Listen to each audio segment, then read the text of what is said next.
They say it takes 2 days for your cat to start eating your body. They say it takes 2 days before your cats will eat your body if you die. Well, I can tell you that it's longer than that, but not by much. I have 5 cats. Yes, 5. My fiance and I started with one, then graduated to 3 after a friend started having allergic reactions and had to give his 2 up. Then the same happened a few years later with one of her friends. Now we're at 5. It's too many cats in my opinion, but what can I do at this point? They're here to stay and I love them unconditionally.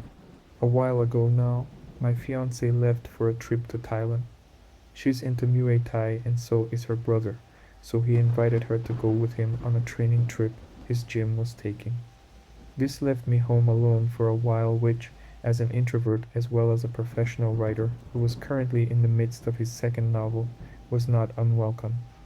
I was looking forward to some valuable alone time and a distraction free environment in which to make some progress on my writing.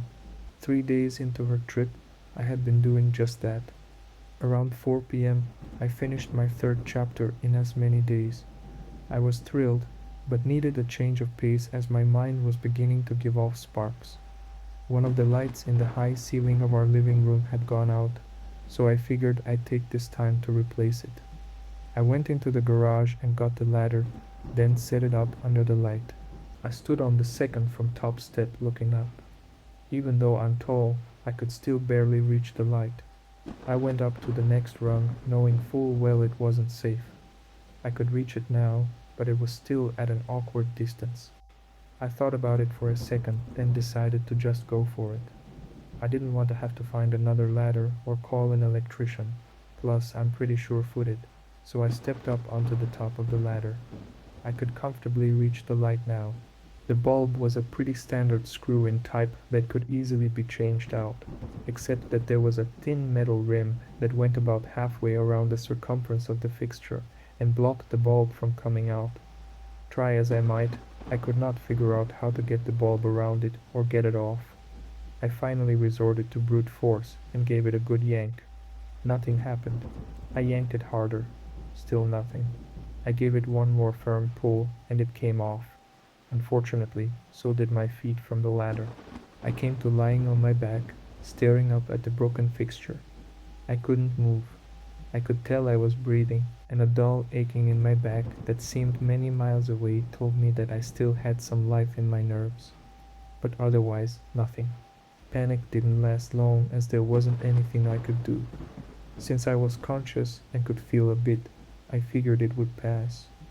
I resolved myself to wait it out and began focusing on my breathing, not only as a meditative practice, but to help regain control of myself too.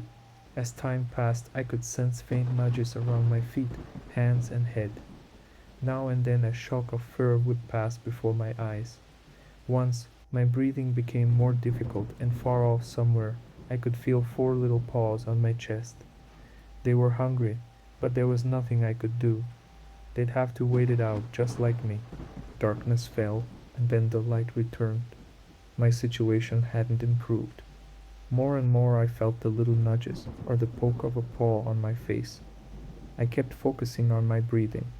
If I was making progress with it, I couldn't tell, but for the time being, it was keeping me sane. Again night fell and again dawn broke with no improvement. The nudges and pokes were getting more frequent and far more desperate. I could feel a gnawing sensation in my own stomach, and my lips were beginning to feel dry and cracked. Sometime during the third night is when I felt the teeth. Again, that faraway sensation, almost as if it were happening to someone else. Even so, the feeling was unmistakable, like 2 steel rods sinking into the flesh of my calf. Then a tug, then a rip. I tried with all my might to make myself scream. Nothing. I felt the teeth again. Another pull, another rip, a wet chewing sound. I waited for my lungs to fill with air, and then focused all my energy into forcing it out. A low, strained groan escaped my lips, but it was enough. The teeth stopped, and I felt the faint vibrations of little footsteps going away. I woke up later in the night to what felt like a small piece of sandpaper rubbing against my leg. Someone was licking up the blood around the wound. Again I groaned. The licking stopped for a moment and then began once more. I tried to kick out with my leg and managed a small twitch. I heard paws run off again. It was starting to feel like a small fire was smoldering in my leg. Just embers for now, but it wasn't good. How long had they been at it while I was asleep? How much longer could I hold them off? What was left of my leg? How much longer could I last like this? This same cycle continued for days. First, the feel of teeth in the flesh of my leg, arm, or sometimes my face. Next, a twitch or a groan to shake them off. Sometimes more than one set of teeth at a time. Sometimes they wouldn't leave. I could feel the wetness of blood on parts of me. I could feel the small embers of pain and infection all over. My stomach felt like it was filled with nails. My mouth was like hot sand. I was growing weak. With what was now left of my sanity, I tried to count the days I'd been lying there. She must have been close to returning home. It must have been long enough that someone knows something's wrong. I had to be close to the end. It was hard to tell though. With the sensation of 5 little sets of teeth, all tearing at 5 different parts of me, concentration was in short supply. I wanted to shake them off, but I was so tired. All I wanted was to rest. I forgot about my breathing. My eyes began to go black. My thoughts began to fade. Far off somewhere, I heard the rumble of a car engine. I heard the jagged metal grinding of a key in a lock. I heard hinges creak. I heard footsteps. I heard screaming. Blood leader. Once a year, my parents had me take a blood bath. It was always on the day before my birthday, a tradition I didn't enjoy but never questioned. My mother would lead me to the tub, my father sitting on the edge, dipping his fingers in to check the temperature for me. I would sit while they washed it into my skin and hair, making sure that I was completely covered before letting me get out. Then I would have to wait as it dried, making my skin feel tight and sticky. I was then sent off to bed with a hug and kiss. On my birthday, the first thing I did was shower off, watching the red retreat down the drain. Then it was like any other birthday, singing, presents, and cake. It never crossed my mind that our tradition was abnormal. I was excited for my 10th birthday. The prospect of having 2 digits to my age was exhilarating to me.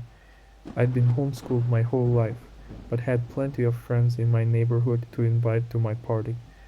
I was asking my friend Jimmy if he was going to be able to come when I caught a glimpse behind the veil. "Oh man, I have to go visit my cousins on Saturday, but maybe I can play with you the day before," he had asked. I thought about it, but knew that my annual bath was due that day.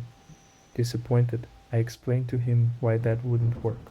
"Shucks, that's the day I have to take my bath," I told him. "Okay, well maybe after that." "No, I'll be all sticky. Plus all the blood gets on everything." I could tell by his expression that I had said something wrong.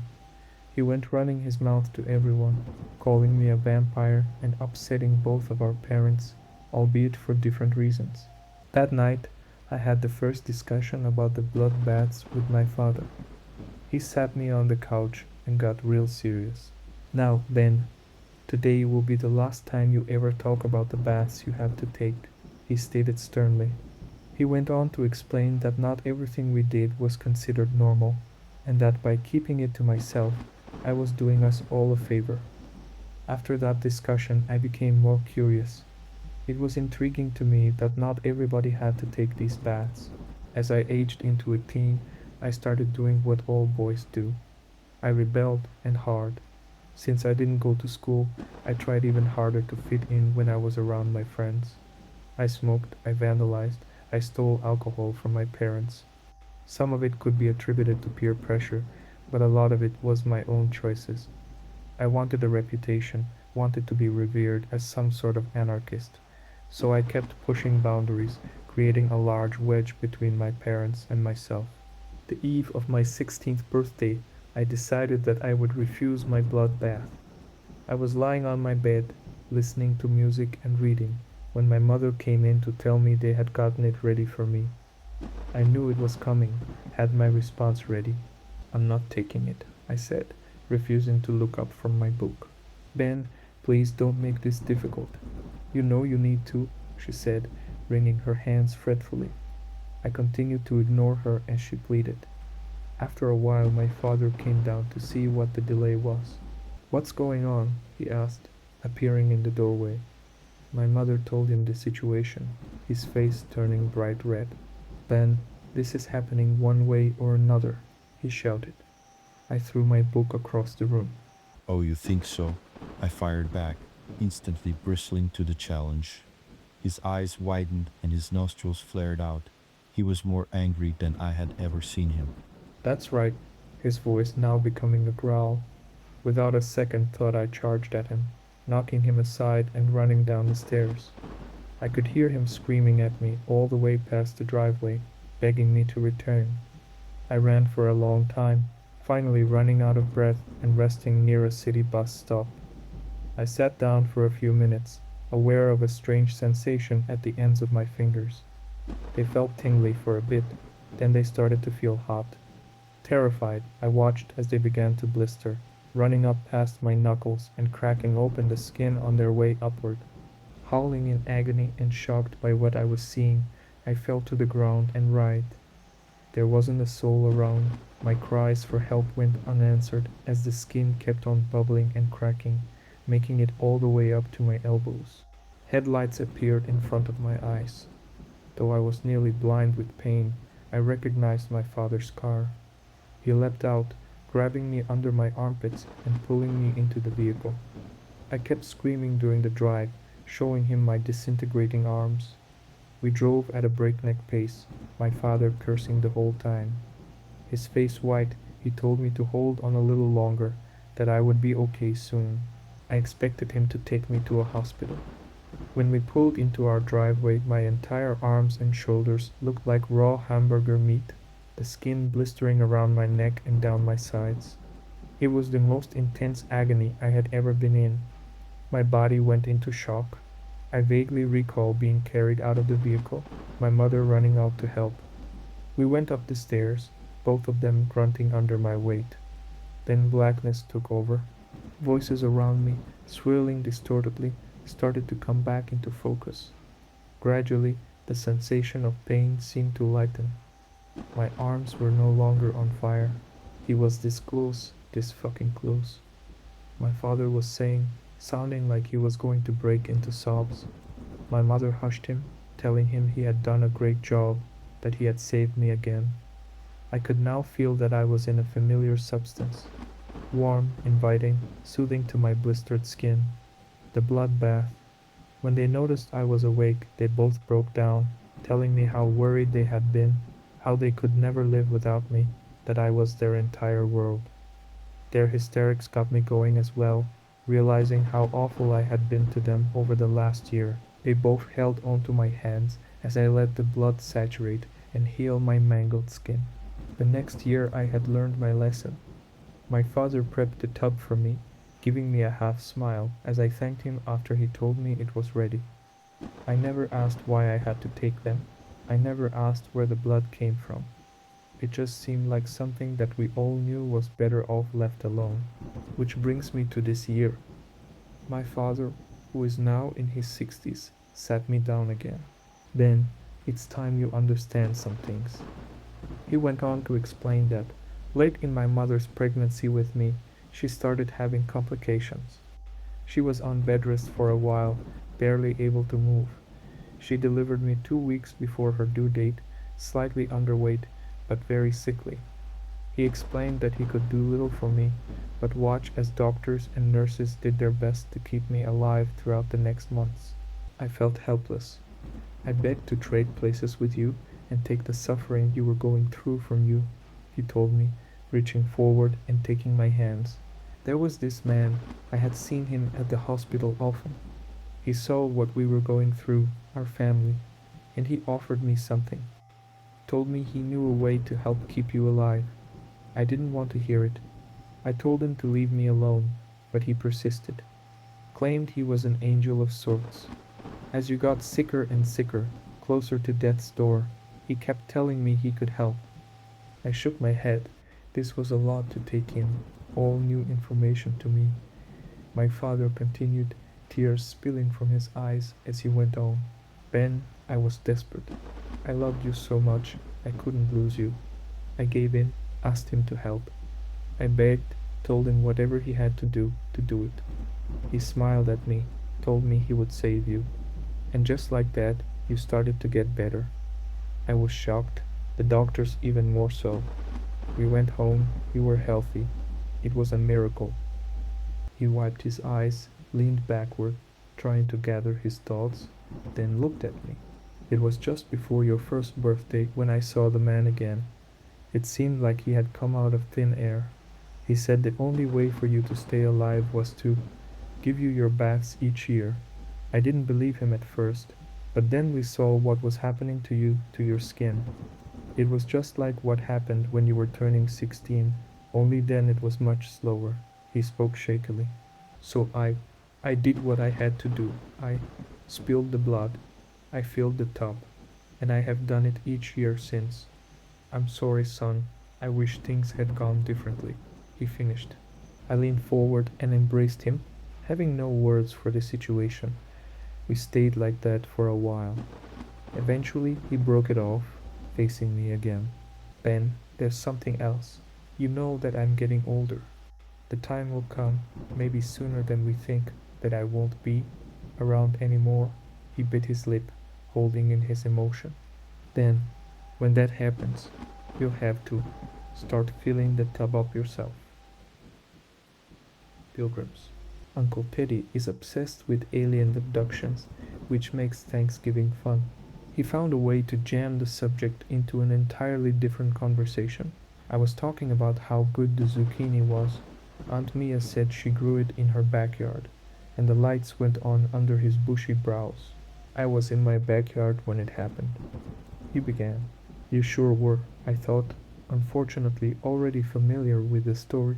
It was the most terrifying experience of my life. He continued. Yeah, I bet it was. I twirled my mashed potatoes. He recounted the story, loudly, to a chorus of groans from the rest of the family. He gave a play-by-play recap of blinding lights, chrome spaceships, and of course, sharp probes. The aliens had razor-sharp teeth, voracious appetites, mind control powers, and could shapeshift into horrifying creatures. They berated him with questions and threats until they finally dropped him back in his bed. Around the table, eyes rolled, and someone turned up the volume for the football game, louder and louder, until everyone's attention was back on the television. Uncle Teddy gave up in a huff, folding his arms across his chest, obviously feeling there was more to tell. What do you think they wanted? I asked him quietly, so that just he could hear. He hit the table emphatically, making the plates shake. To study me, of course. Then, probably take over the world. I nodded, deciding to indulge him. Why you? I asked myself that, Uncle Teddy said, nodding sagely. Did you change afterwards? Become a better person? I asked, chewing thoughtfully and reaching for the yams. What kind of question is that? Uncle Teddy huffed. What were you doing in your backyard in the middle of the night? I helped myself to another few servings of turkey. They lured me out there. He said, matter-of-factly. Oh, okay, so you weren't like spying on your neighbor, taking a shower and jerking off or anything. You didn't do that for years until you couldn't crawl into the bushes anymore. I sat through a bite of mashed potatoes. He went pale. Of course not. He adjusted his glasses so vigorously that they fell off and into his gravy. He wiped them on a napkin with shaking hands. How could you even ask that? Maybe there's still time, to be a better person. I continued undeterred, buttering another 2 rolls. Before they come back to take over the world. Double, what do you mean? Uncle Teddy looked ready to lose his dinner. Well, the abductions didn't really seem to have an effect on people. I guess they would try something else to shape things up before they settle in. I held Uncle Teddy's gaze, carefully picking at food stuck between my canines. wondering if he realized he didn't recognize me from last Thanksgiving. He stood with shaking legs, heading for the door. I was just messing with him, of course. There was no time.